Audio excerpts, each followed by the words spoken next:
오늘은 권한과 이로라는 말로 어떻게 연결되는지를 여러분이 살펴보기 위해서 오늘도 한번 이 구절로 여러분 은혜를 나누러 갑니다. 그래서 그 영상도 또 한번 봤던 영상이에요. 여러분이라는 노래를 불렀던 가수 지난번에 봤는데 소개해 주셨는데 누구 이름이 떠오르죠?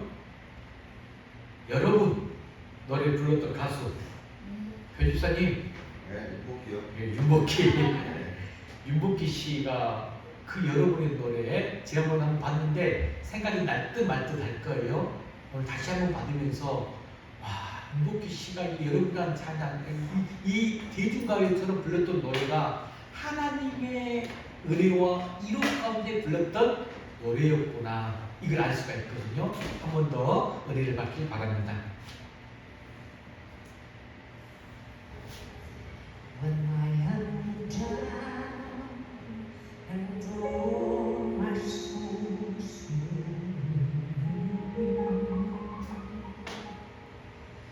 when troubles come and my heart burdened then I am still and waiting silence. He always comes and sits a while with me. 1978년에 만든 곡이에요. 요일병으로 갑자기 고려병원에 응급실에 입원을 한 적이 있었어요. 제가 어느 위에 누워있더라고요. 제가 그 퇴원을 해도 갈 곳이 없었고 퇴원비가 없었어요. 주님, 저 어떻게 하죠? 알아서 해주세요. 그랬더니 주님께서 말씀하셨어요. 네가 외로울 때 내가는 주님 스스로 당신을 말하시는 거예요. 내가 위로해줄게. 내가 외로울 때는 누가 나를 위로해주지? 하는 원래의 뜻은 아버지 하나님께서 말씀하시는 거예요. 내가 누구의 죄를 대속해서 나의 하나밖에 없는 아들을 십자가에 못 박혀 죽게 하는 줄 아니?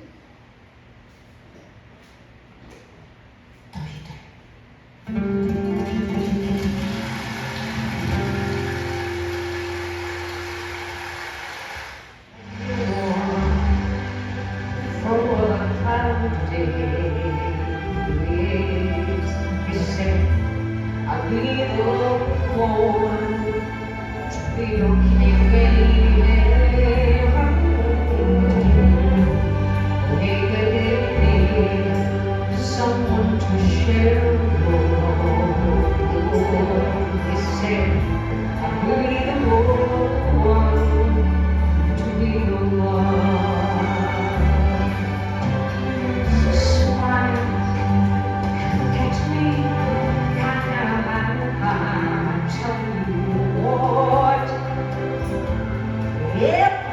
everybody's passing through this way.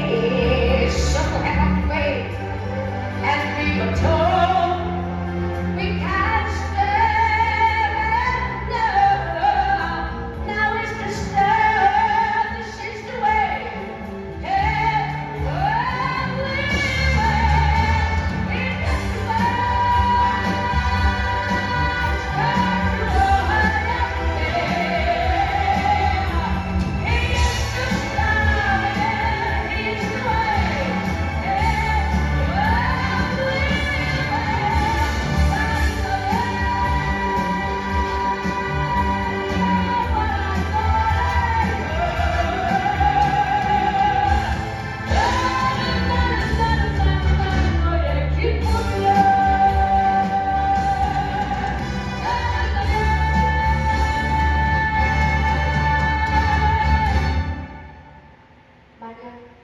내가 외로울 때면 누가 나를 위로해주지?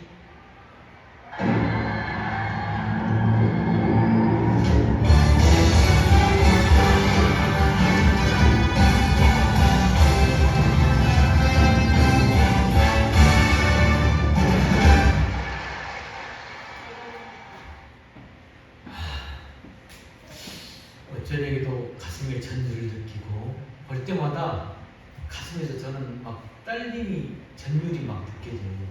그리고 윤복희 씨가 이 노래를 부를 때 그 감정에서 올라오는 여러분 그 느낌이 안 느껴지십니까? 정말 주님이 살아계시고 날 이루하시고 나 함께 하시면서 나의 모든 것들이 된다는, 그래서 이로의 하나님을 만나는 그 모습 가운데서 얼마나 크게 하나님께 나아가는지 그 기쁨을 좀 볼 수 있는 부분이었습니다. 정말 왜 내가 귀한 내 아들을 희생시켰는지 너는 아느냐?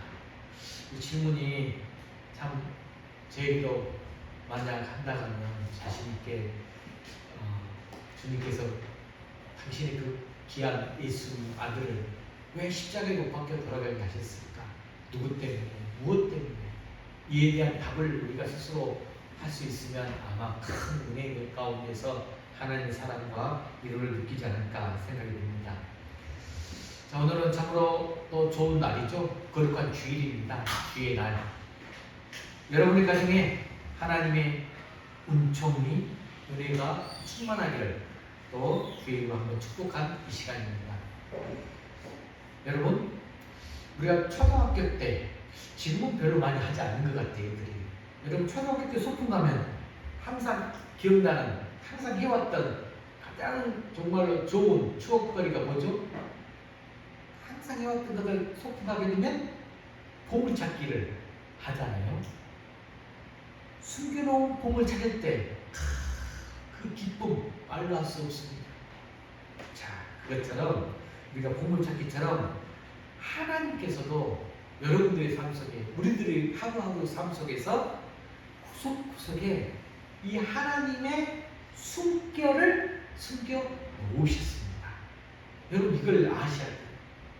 이미 예정된 선물을 준비해 두셨다는 거예요. 그래서 우리는 이 하나님이 준비하신 보물을 찾아가는 그런 하루가 되었으면 좋겠습니다. 정말 하나님께서 우리에게 기쁨과 정말 위로와 행복을 주기 위해서 하나님께서 주신 그 숨결의 보물이 있다는 거예요. 그걸 찾는 기쁨을 누리라는 것입니다.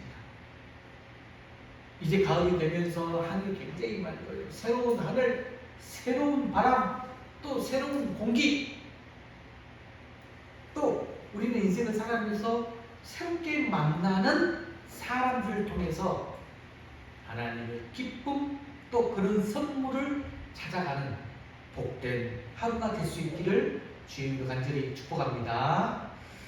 자, 오늘 하나님 말씀 고린도서 1장 5절에서 11절 말씀을 통해서 고난과 위로, 이 제목으로 여러분과 함께 은혜를 나눠보려고 합니다. 우리 인생 길다면 길고 짧다면 짧은 이 인생 길에서 왜 이렇게 수많은 고난이 있을까? 고난이 없이 살았으면 얼마나 좋을까? 이렇게 가끔 생각해 볼 때가 있잖아요.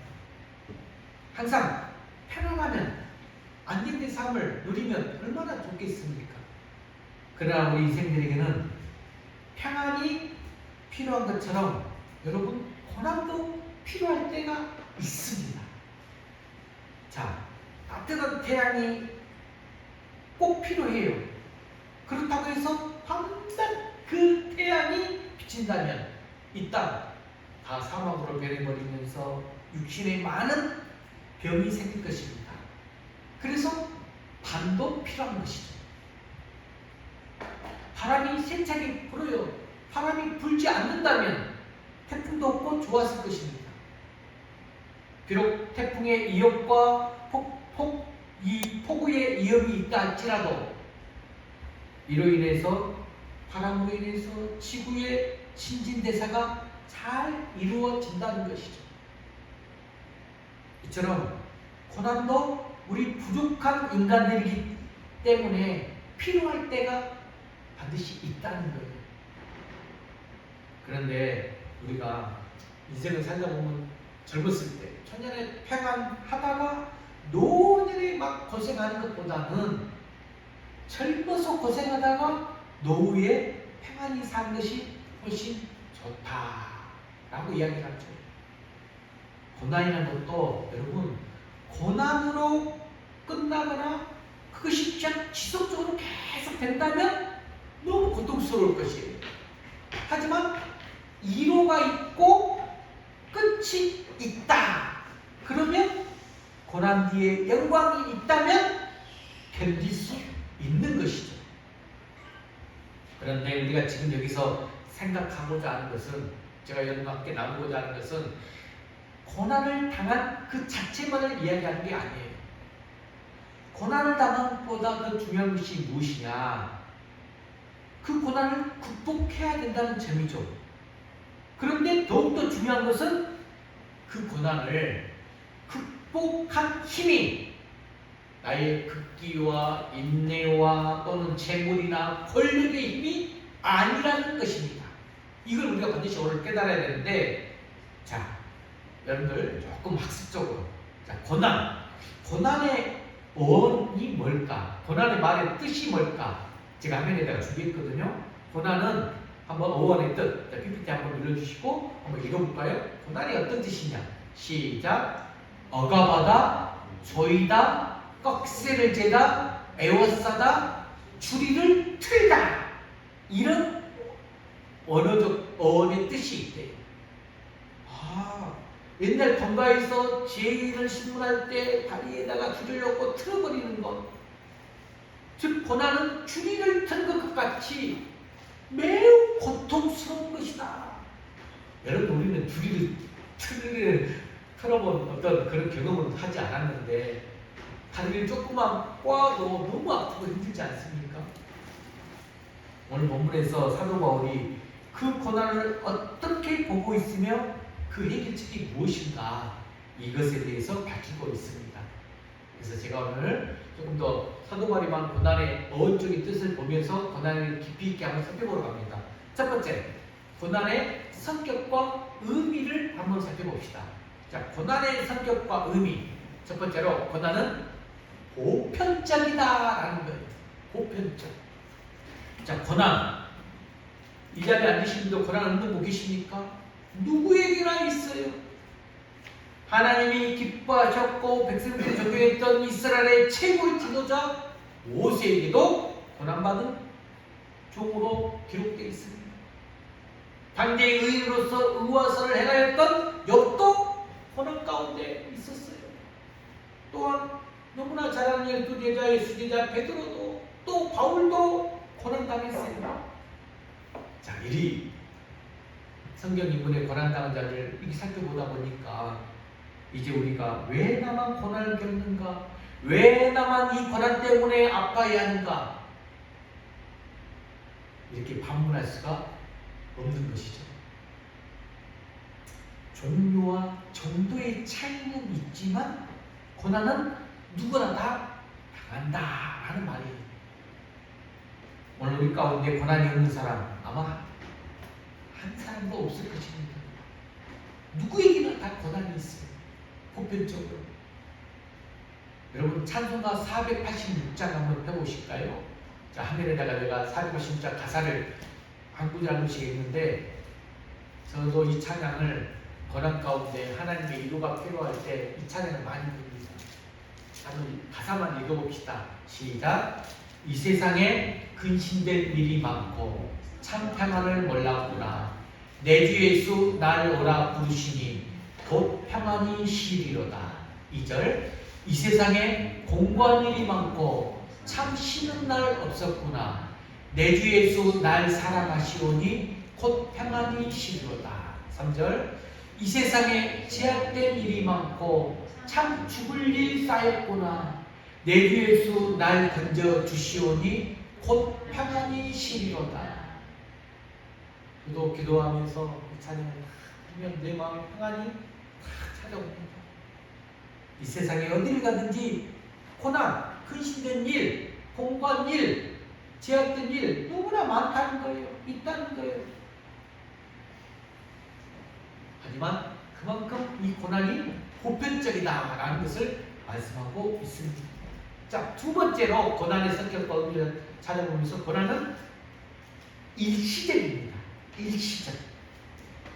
자, 세상 사람들이 당하는 고난은 영원히 계속되며 마지막에는 지옥의 형벌로 연결되죠. 그런데 성도의 고난은 일시적이다 하는 거예요. 마치 초년에 고생하다가 노후의 평안이 그리고 낙을 누리는 삶 사는 것과 같다는 것입니다. 여러분들은 잘 안 불러보는 찬양인데 찬송가 610장 고생과 수고 다 지난 후 이 제목의 찬송 한번 이 9절 1절 화면에 띄운 것만 읽어볼까요? 시작. 고생과 수고 다 지난 후 광명한 천국에 편히 쉴 때 주님을 모시고 나 살리니 영원히 빛나는 천국일세 영광일세 영광일세 이렇게 가사의 내용이 있습니다. 그리스도인에게는 십자가 후에 반드시 영광이 있다는 거예요.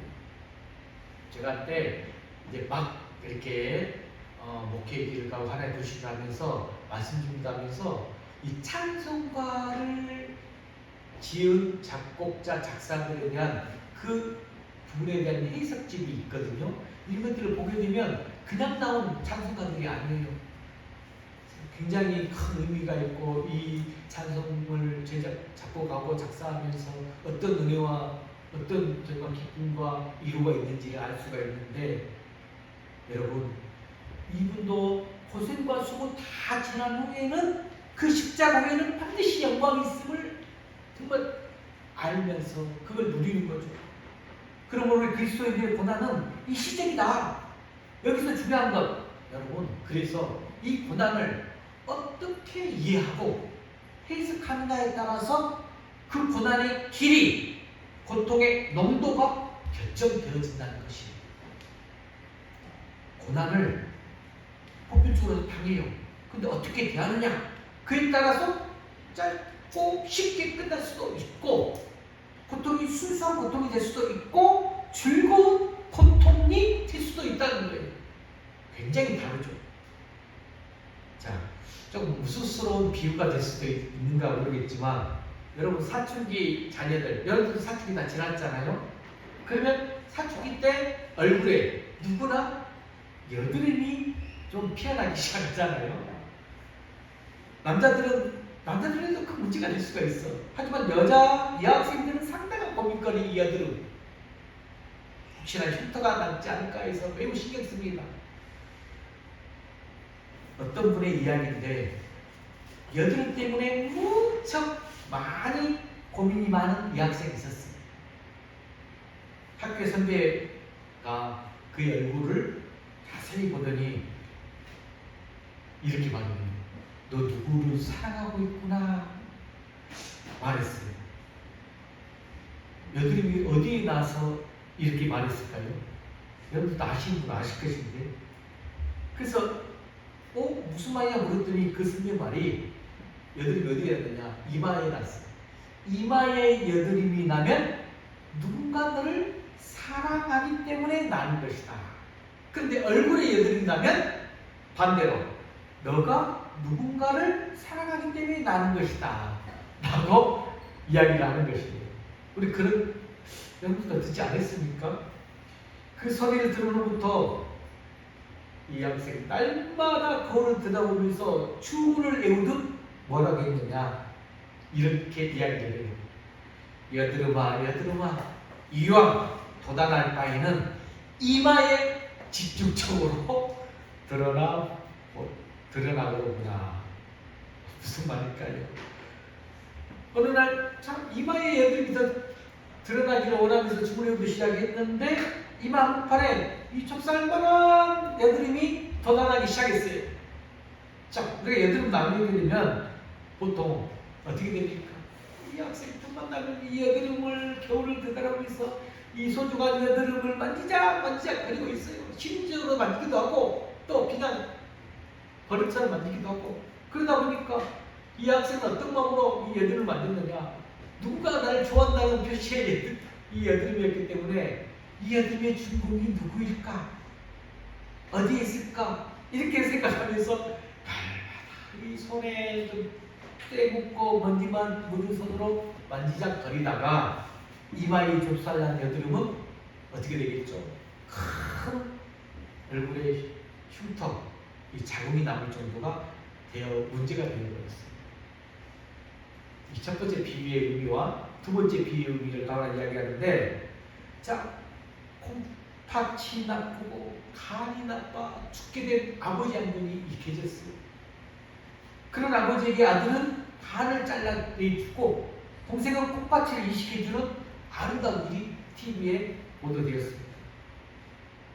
그럴 때 이때 의사분이 그 동생과 아들에게 이 간을 자르고 콩팥을 떼어내면 뼈를 깎는 아픔이 있을 것입니다 라고 말해줬습니다.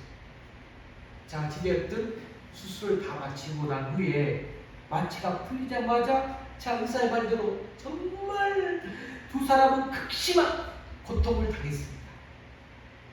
그런데 그 아픔이 다 가시기도 전에 건강을 찾은 아버지를 딱 보고 보자 이 두 사람은 큰 기쁨과 보람을 가질 수가 있었습니다. 어떤 의미일까요? 여러분 이해가 되십니까? 이렇게 작은 여드름 흉터 하나가 큰 화를 일으켰잖아요. 작은 것도 잘못 따르면 큰 화근이 된다는 것.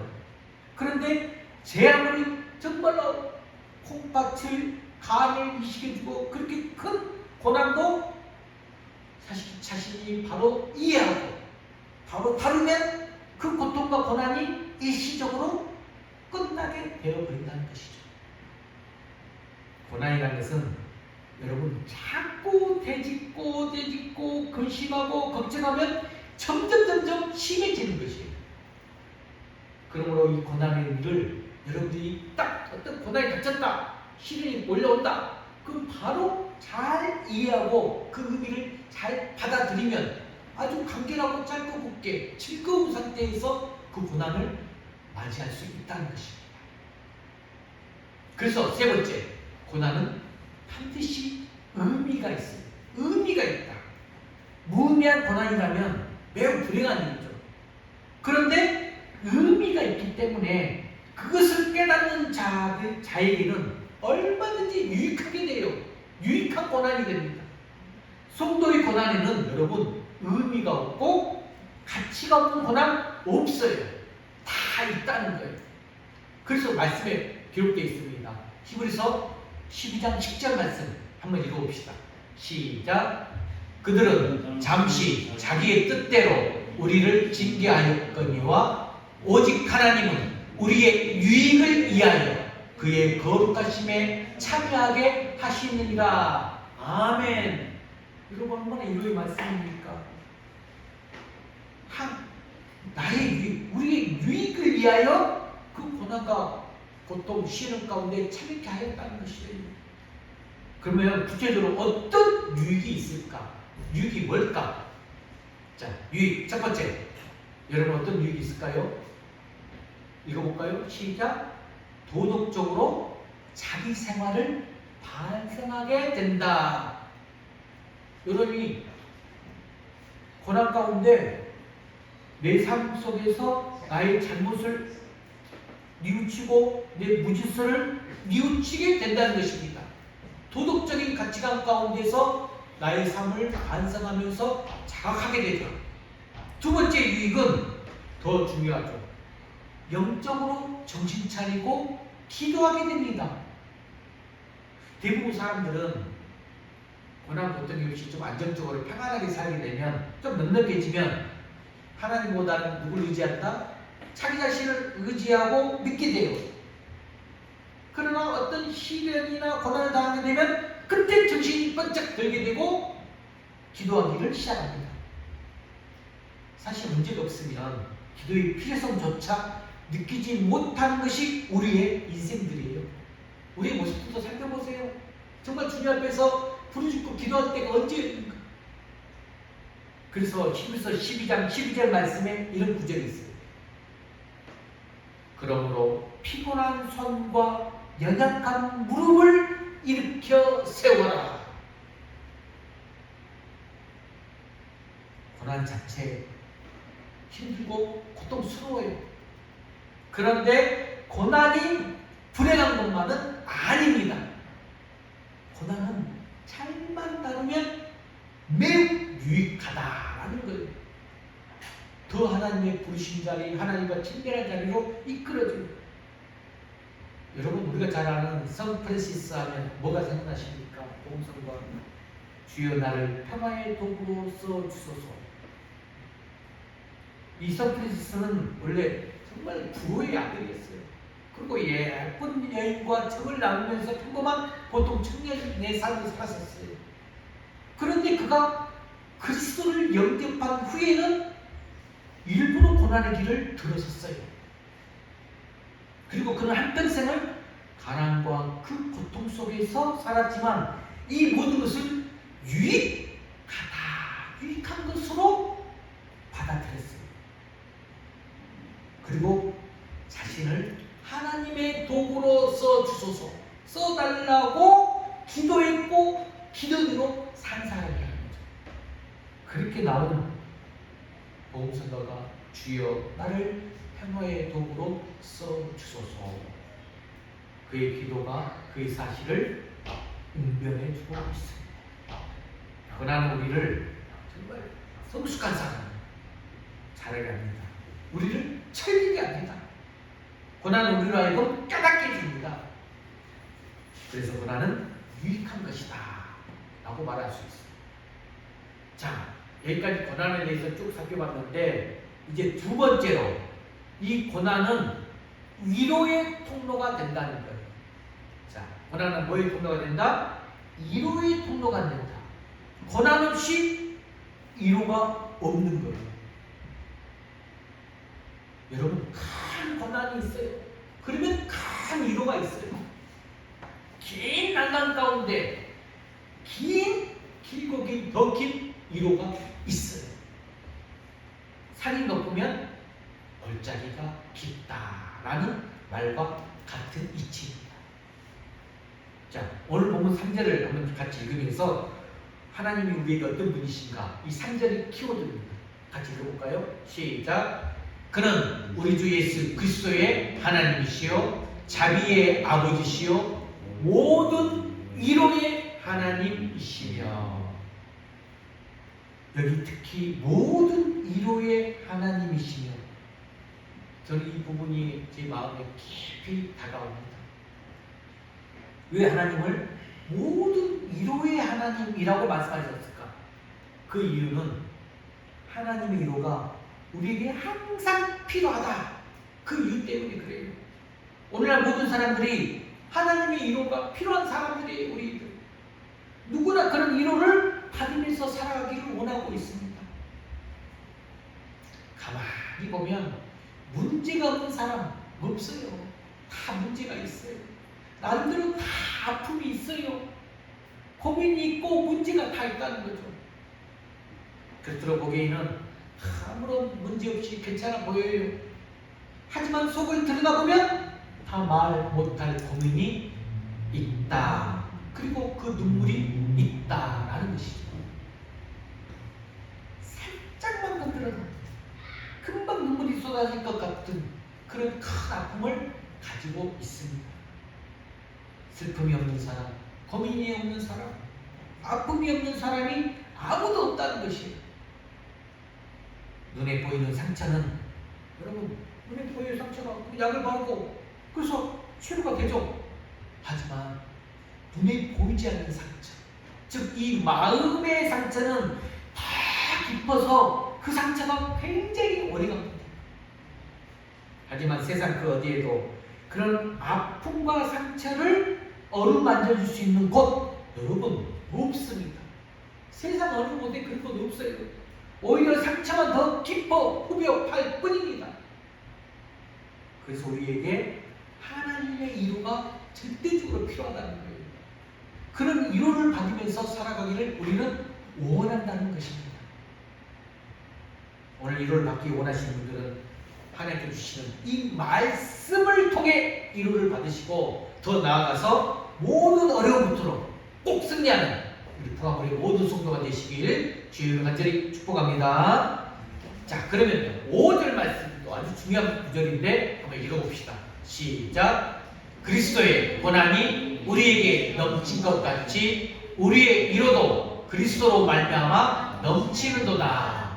자, 이 말씀은 굉장히 중요한 것인데 고난이 고난으로 끝나는 것이 아니라 뭐가 따라온다? 위로가 따라온다는 것이에요.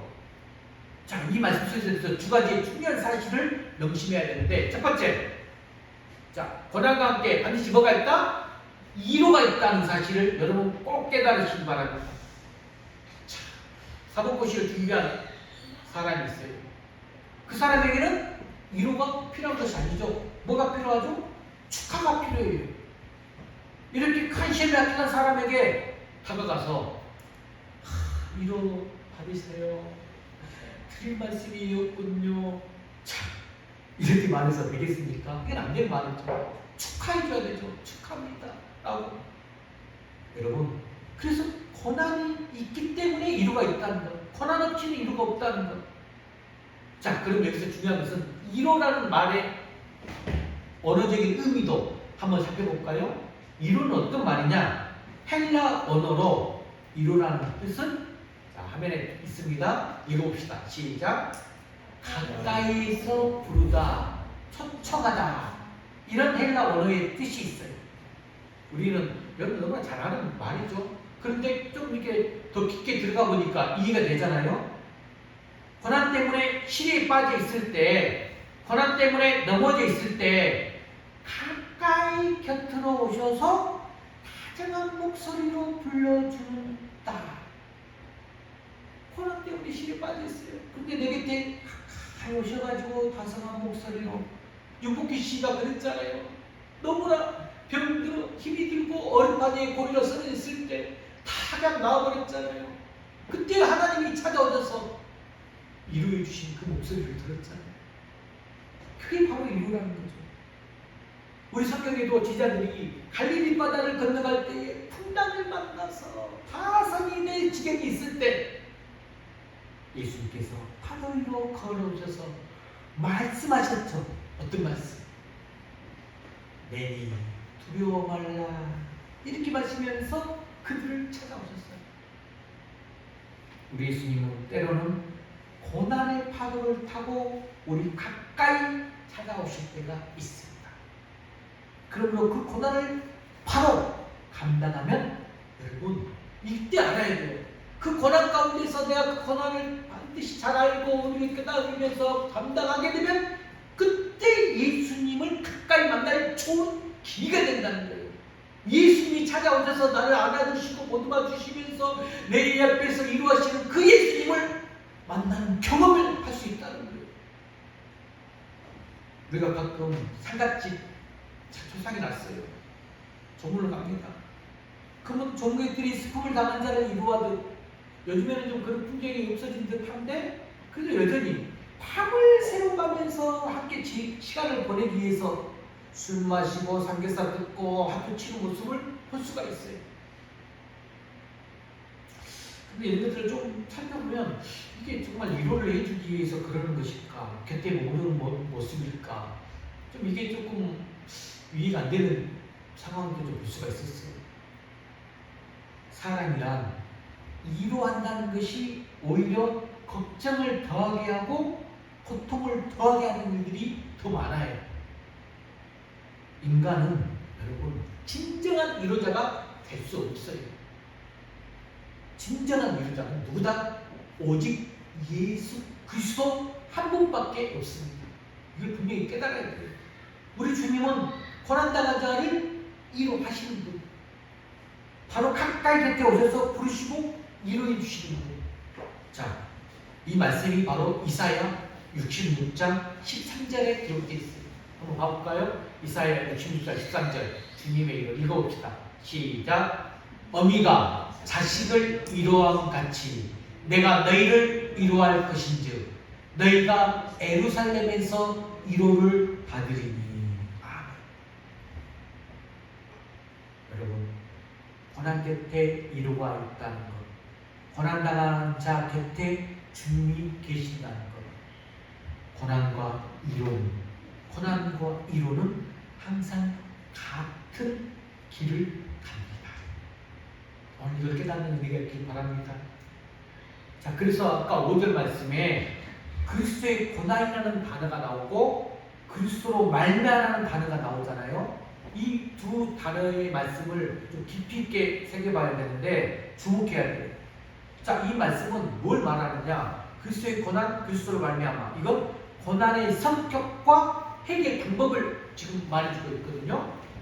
자, 여러분들이 일부러 높은 데에 올라가가지고 머리가 깨지고 다리가 부러졌다고 한번 상상해 봅시다.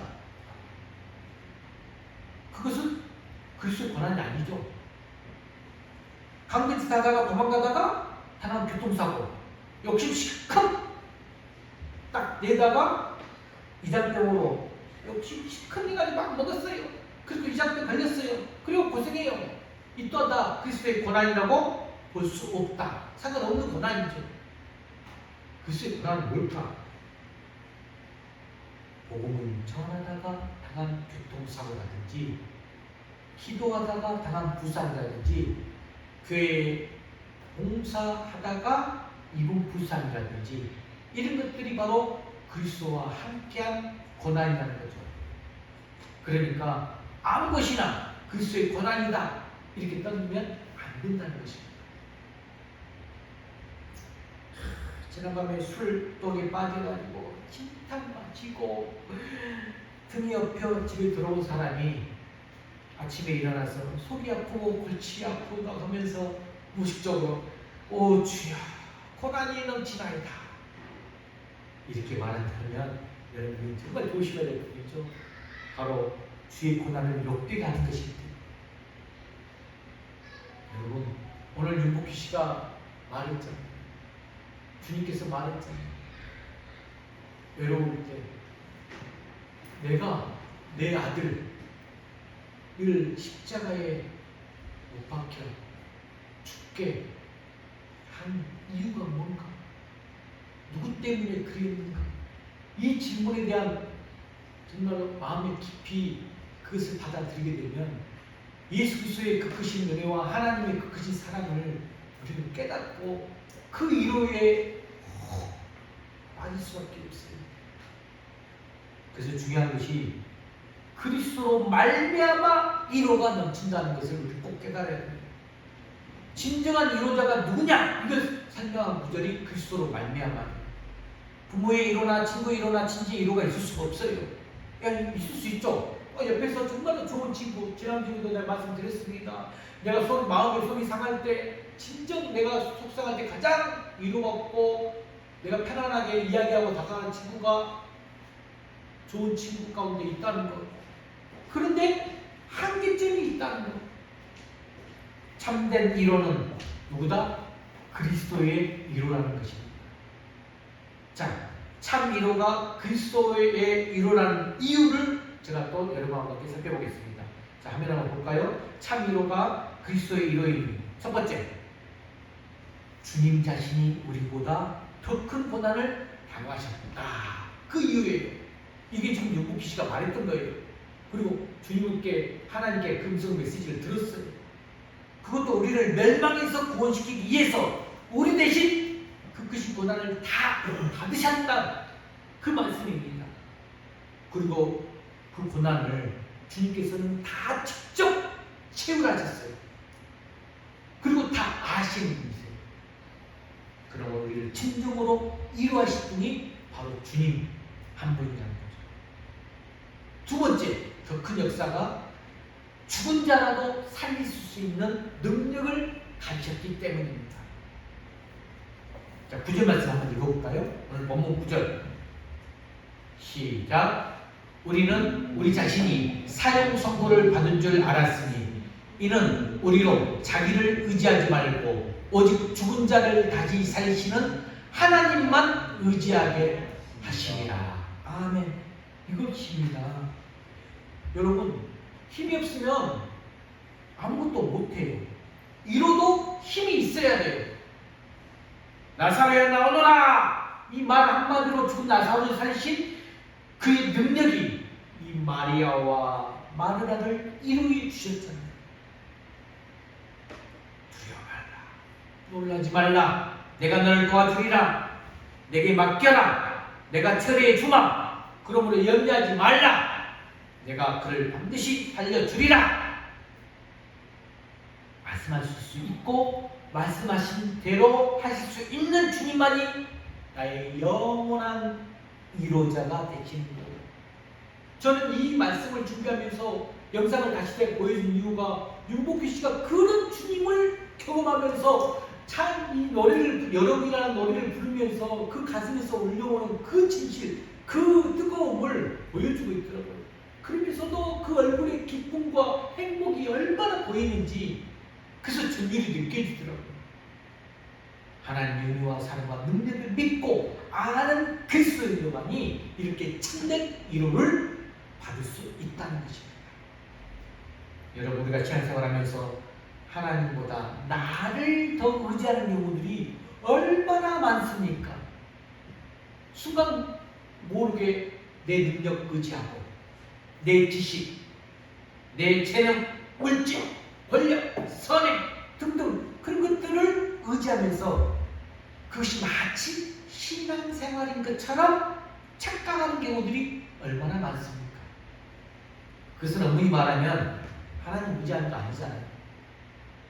그것은 신앙생활이 아니라 무슨 생활이라고 말한다겠죠? 종교생활이라는 거. 종교활동하고 있는 거예요. 그냥 오직 하나님만 의지하는 그것이 신앙생활이에요. 여러분, 신앙이라는 말은 문자 그대로 하나님을 믿는 거예요. 하나님만을 믿는 것, 그게 신앙. 오직 하나님의 은혜와 능력을 믿고 의지하는 것이 바로 신앙이에요.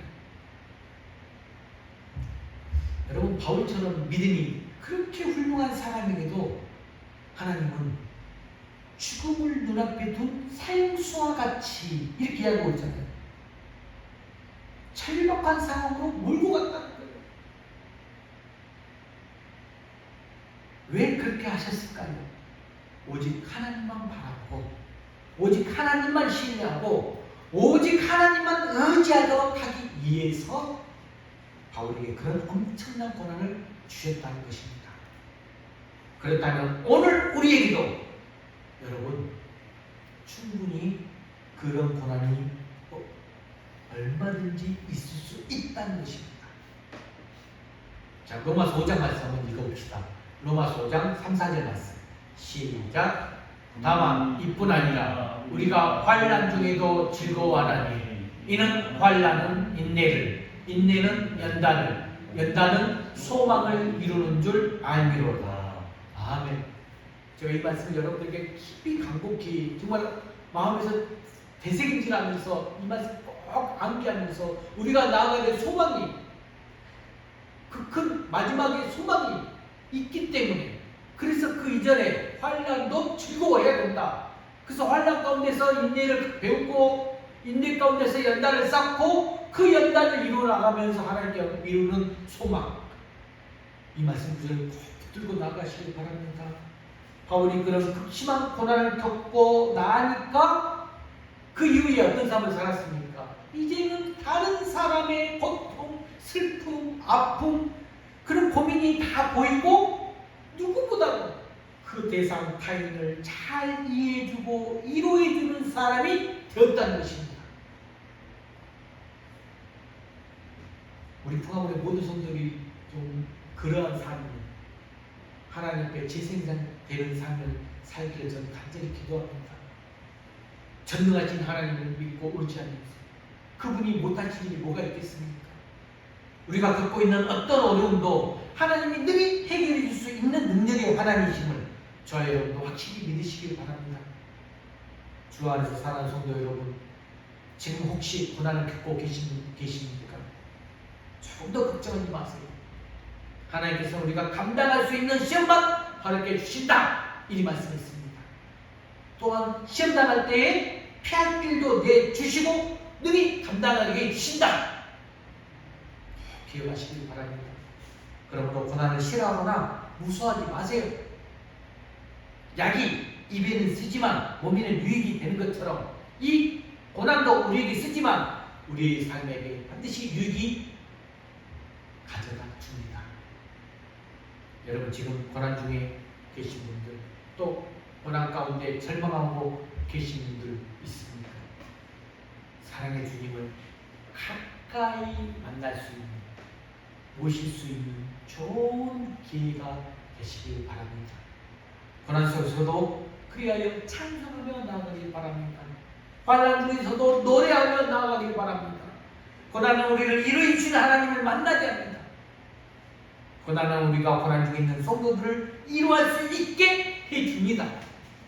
그리고 고난은 우리로 하여금 오직 하나님만 의지하게 해줍니다. 하나님의 이루를 경험한 자는 환난 가운데 있는 그 이웃을 이루할 수 있게 됩니다. 하나님이 주신 이루로서 모든 하나님 자들 능히 이루하게 하는 단계에 점점점 나아가게 됩니다. 환난을 당한 자들을 이루할 정도로 하나님의 이루가 우리에게 풍성히 넘치기 때문입니다. 이 시간 하나님께 나아가면서 근심 걱정, 슬픔과 고통 맡김으로써 하나님이 주시는 위로가 충만하시길 바랍니다. 그래서 우리에게 넘치는 그 위로가 더 넘쳐서 하나님의 위로로 다른 사람들을 위로해 줄 수 있는 풍화물의 모든 보석들이 될 수 있게 주의 이름으로 간절히 축원합니다. 이 시간 우리가 예배전에 부르던 찬양 은혜로다 부르면서 정말로 하나님 주신 그 위로 경험하시고, 내가 이제 또 고난 가운데 있으면 정말로 이 고난이 내게 주신 유익이 더 예수님을 가까이 만나면서 예수님과 함께 친밀한 교제하는 시간을 깨닫고 그 은혜로 나가길 바랍니다.